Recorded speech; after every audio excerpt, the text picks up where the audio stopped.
Hello everyone, कैसे हैं आप सब। अच्छे ही होंगे और होने भी चाहिए।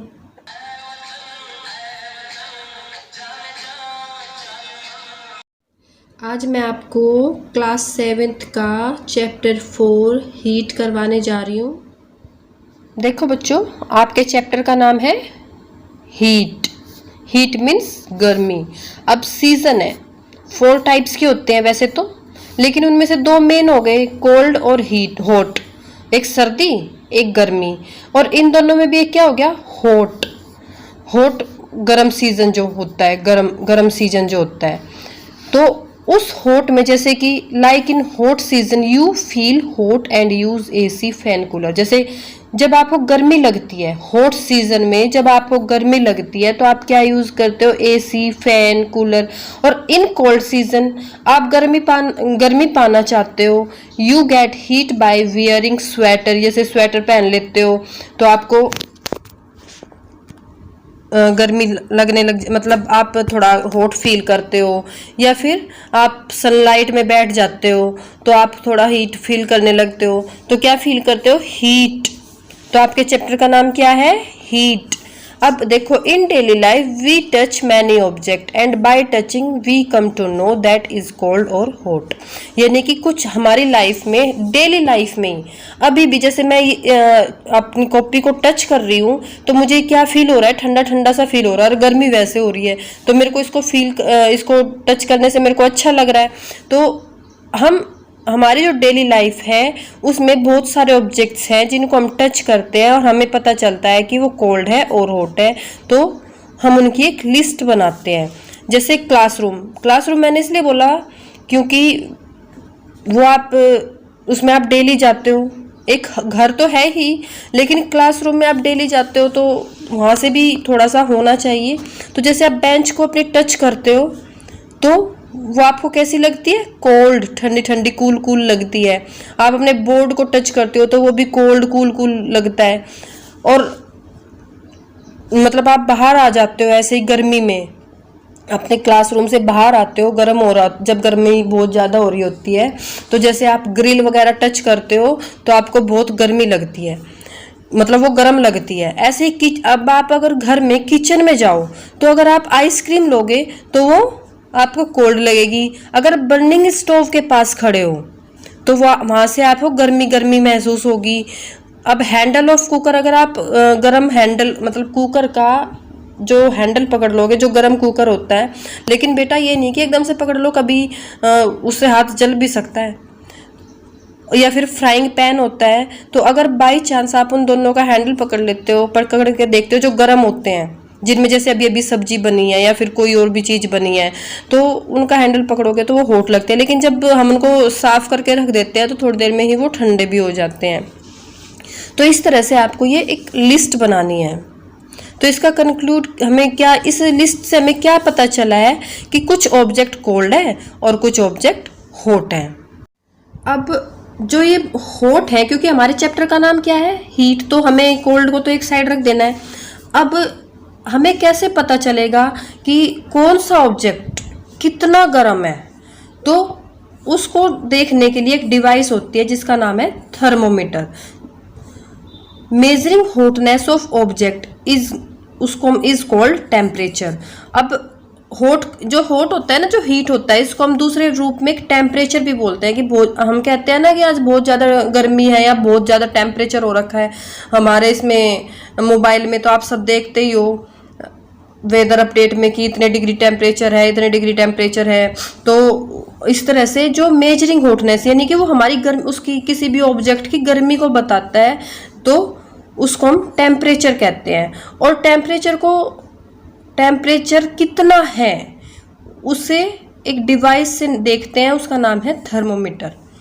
अब बेटा हम मेजर करते हैं ना टेम्परेचर, किससे, थर्मोमीटर से।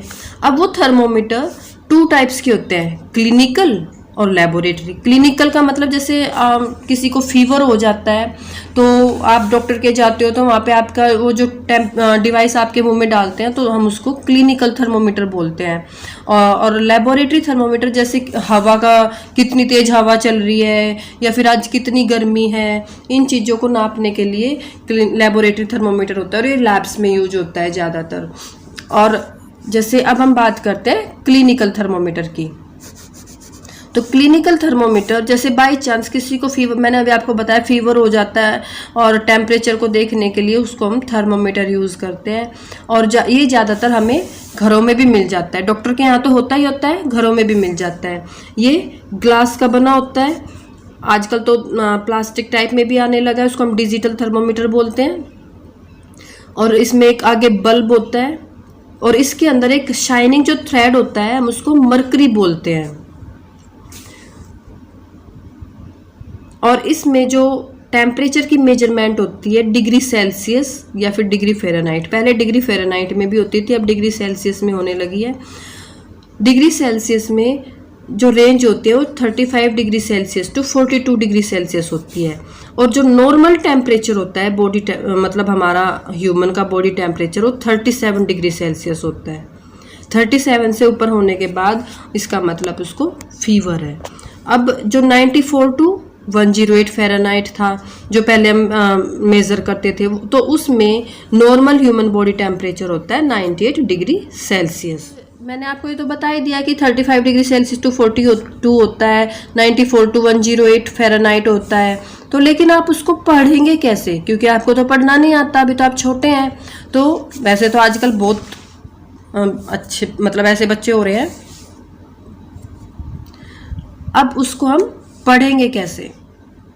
जैसे आपकी 37 और 38 इसके बीच में किसी का फीवर है, जैसे यहाँ पे है 37 के यहाँ पे है, मतलब यहाँ पे आके जो आपका मरकरी थ्रेड है वो यहाँ पे आके स्टॉप हो जाता है। तो आप कैसे पढ़ेंगे। अब आपने मैथ्स में डेसिमल तो पढ़े ही हैं, जैसे 2.1 3.8 इस तरह से पढ़े तो हैं। तो इसी तरह इसमें जैसे 37 तो हो ही गया, तो 37 तो लिख ही दो और पॉइंट लगा दो। और पॉइंट के बाद जहाँ पे आपका मरकरी थ्रेड स्टॉप होता है वहाँ पे आप ये वैल्यू लिख दो, जैसे 1 और 2 37.2, यानी कि किसी को भी फीवर है तो 37.2 है। इसी तरह से अगर 4 पे रुकता है या 38 के बाद रुकता है तो आप 38 पॉइंट लगा देंगे और जो भी वैल्यू है वो लिख देंगे। आगे अब आपको लिस्ट बनानी है, 10% की भी बना सकते हो, 5% की भी बना सकते हो। अब उस एक तरफ नेम, एक तरफ टेम्परेचर, जैसे किसी का भी नेम हो सकता है, अपनी फैमिली मेंबर का नेम लिख लो, उनका टेम्परेचर मेज़र करो और वो फिर टेम्परेचर वाले में लिखो। जैसे रीनन है और उसका 37.8 है, यानी कि 1 2 3 4 5 6 7 8 यहाँ पे आपका मतलब जैसे आपने मेज़र किया टेम्परेचर और वो 8 पे आके रुक रहा है तो इट मीन्स 37.8 डिग्री सेल्सियस। 37 तो आप लिख ही लोगे और 8 पे आके रुक रहा है तो 0.8 डिग्री सेल्सियस, ठीक है। और अगर बाई चांस यहाँ पे आके रुक जाता तो 38.9 और इसके बाद सीधा 38 डिग्री हो जाता। यहाँ पे 38, यहाँ तक तो 37.9, अब इस पे 38 डिग्री सेल्सियस। और इसको जो ये क्लिनिकल थर्मोमीटर है मैंने आपको बताया है सिर्फ ये ह्यूमन बॉडी टेम्परेचर के लिए को मेजर करने के लिए ही होता है। क्लिनिकल के बारे में आपको बता दिया। अब है लेबोरेटरी थर्मोमीटर। अब ये थर्मोमीटर लेबोरेटरी में आपको पहले बता चुकी हूँ कि डिफरेंट ऑब्जेक्ट का टेम्परेचर मेजर करने के लिए यूज होता है। अब डिफरेंट टाइप जैसे कि वेदर रिपोर्ट बताने के लिए मैक्सिमम मिनिमम थर्मोमीटर यूज होता है। और भी बहुत सारे तरह के थर्मोमीटर हैं जो मतलब कोई हवा का मेजरमेंट, कोई किसी चीज़ का, कोई कितनी बारिश हुई है, जैसे अभी बारिश का मौसम चल रहा था तो कितनी बारिश हुई है, कितने mm बारिश हुई है कहाँ पे, तो उसका टेम्परेचर मेजर करने के लिए अलग अलग तरह के थर्मोमीटर होते हैं। अब इसकी जो रेंज होती है वो 10 degree Celsius to 110 degree Celsius होती है। इसकी कितनी होती है 35 degree Celsius to 42 degree Celsius, और इसकी होती है 10 degree Celsius to 110 degree Celsius. और ये आपको स्कूल लैब में मिल जाएगा।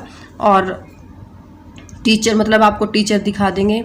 जैसे कि आप 2 मग लेते हैं तो एक तरफ हॉट वाटर लेते हैं, एक मग में हॉट वाटर, एक मग में कोल्ड वाटर। अब उसके अंदर आपको थर्मोमीटर को डुबोना है।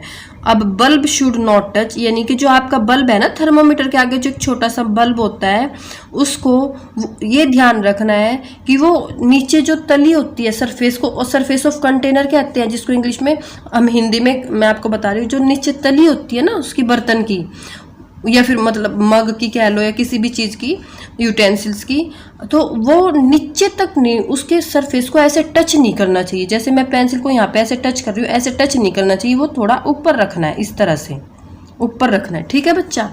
तो उसके बाद शुड बी कैप्ट अपराइट, यानी कि ऐसे सीधा रखना है, बिल्कुल ऐसे टेढ़ा मेढ़ा इस तरह से नहीं रखना। अब note the reading mercury thread come study, यानी कि जब वो मर्करी थ्रेड होता है ना, वो ऐसे ऐसे ऐसे चलता रहता है, जहाँ पे आके वो रुक जाए वहाँ पे आपको रीडिंग नोट करनी है। और एक बात और ध्यान रखनी है कि जब आपको रीडिंग नोट करोगे तो वो पानी के अंदर ही होना चाहिए, बाहर निकाल के नहीं नोट नहीं करनी है आपको। और उसको फिर बाहर, जब आप रीडिंग नोट कर लें तो उसको बाहर निकाल लें। तो इससे आपको ये पता चल जाएगा कि पानी कितना गर्म है और पानी कितना ठंडा है।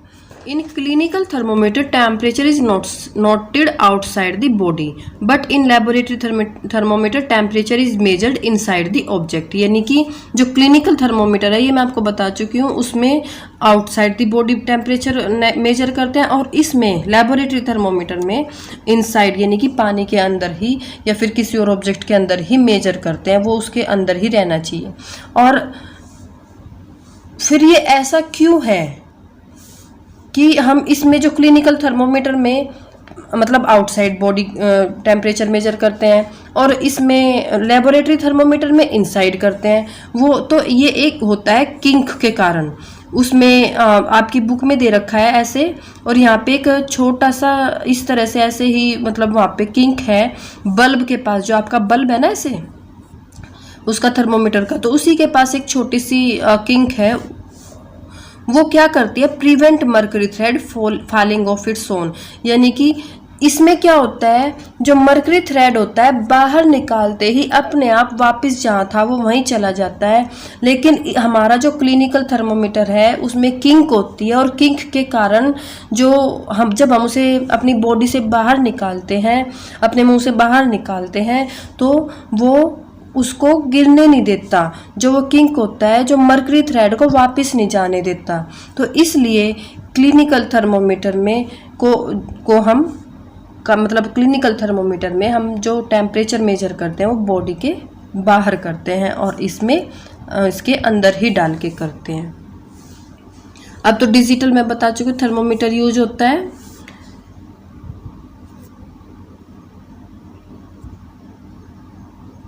और कुछ बातें आपको देखनी है कि जैसे before use mercury level should be below 35 degree Celsius. ये आपका क्लिनिकल थर्मोमीटर के बारे में है कि 35 डिग्री, ये आप इसमें भी देख सकते हो कि लेबोरेटरी थर्मोमीटर में कि आपका मतलब जब आप उसको यूज़ करो तो उससे पहले आप देख लो कि जो मर्करी लेवल है वो बिलो होना चाहिए 35 डिग्री सेल्सियस से, और इसमें लेबोरेटरी में 10 डिग्री सेल्सियस से।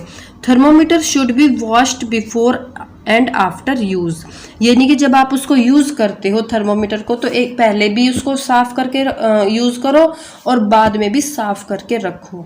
और उसको जो थर्मोमीटर होता है उसको, जैसे ये बल्ब है तो बल्ब से मत पकड़ो उसको। Read temperature along line of site, यानी कि जब जहाँ पे जैसे मर्करी थ्रेड है ना इस तरह से जाने लग रहा है, जहाँ पे ये स्टॉप हो जाता है तब ही रीड करो, ये नहीं कि वो अभी भी हिलने डुलने लग रहा है। जब वो एकदम स्टॉप हो जाए जहाँ जाके वहीं पे टेम्परेचर को नोट करो। पार्ट ट्रांसफर ऑफ हीट और kind of cloth we wear in summer and winter, ये हम नेक्स्ट वीडियो में करेंगे। और आपको कुछ समझ नहीं आ रहा है तो प्लीज़ कमेंट करिएगा, या फिर कोई पार्ट रह गया है जो मैंने अभी तक पढ़ाया है वो कमेंट करिएगा। मैं दोबारा से जब वीडियो बनाऊंगी मैं उसमें आपको बता दूंगी। प्लीज़ लाइक कमेंट सब्सक्राइब ज़रूर कर दीजिएगा, शेयर कर दीजिएगा और बेल आइकन दबा दीजिएगा ताकि आपको नोटिफिकेशन मिलती रहे। Thank you, bye, take care.